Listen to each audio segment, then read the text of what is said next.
ভারতের আসামে আবারও গরুর মাংস বিক্রি করা নিয়ে এক বৃদ্ধ ব্যবসায়ীকে নাজেহাল করেছে একদল উগ্রপন্থী যুবক। তারা ৬৮ বছরের ওই ব্যক্তিকে কেবল মারধর বা হুমকিই দেয়নি, বরং তারা তাকে শূকরের মাংস খেতেও বাধ্য করে। পুলিশ এই ঘটনায় ৫ জনকে আটক করেছে। সংবাদ মাধ্যমের এক প্রতিবেদনে জানা গেছে, গত সোমবার আসামের বিশ্বনাথ জেলার এই ঘটনা ঘটে। পরে এই ঘটনার ভিডিও ভাইরাল হয়ে যায়। ভিডিও ফুটেজে দেখা যায় ব্যবসায়ী শওকত আলী কাদামাটির মধ্যে হাঁটুতে ভর করে বসে আছেন।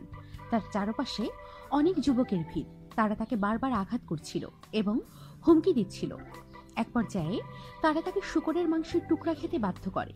একসময় এক যুবক তাকে জিজ্ঞেস করে, তুমি কি বাংলাদেশী? এনআরসিতে কি তোমার নাম আছে? পুলিশ জানায়, সম্প্রতি স্থানীয় কিছু গরুর মাংস বিক্রয়ের অভিযোগ নিয়ে তার উপর হামলা করে। গত রোববার আবারও ১০ থেকে ১২ জন যুবক তার দোকানে হামলা চালায়। গরুর মাংস বিক্রির লাইসেন্স দেখাতে পারেনি শওকত। এই দাবিতে গত সোমবার তারা এই ন্যাক্কারজনক ঘটনা ঘটায়।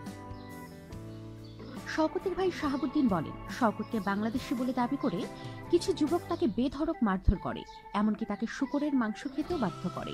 এমনকি গরুর মাংস বিক্রির অনুমতি দেওয়ায় বাজারের ইজারাদার কমল থাপাকেও মারধর করে।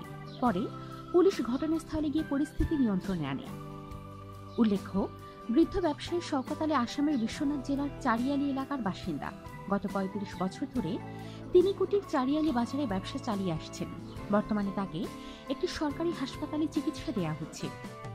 পুলিশ জানিয়েছে, তারা এই ঘটনায় ২টি এফআইআর দায়ের করেছে এবং এই ঘটনার তদন্ত শুরু করেছে।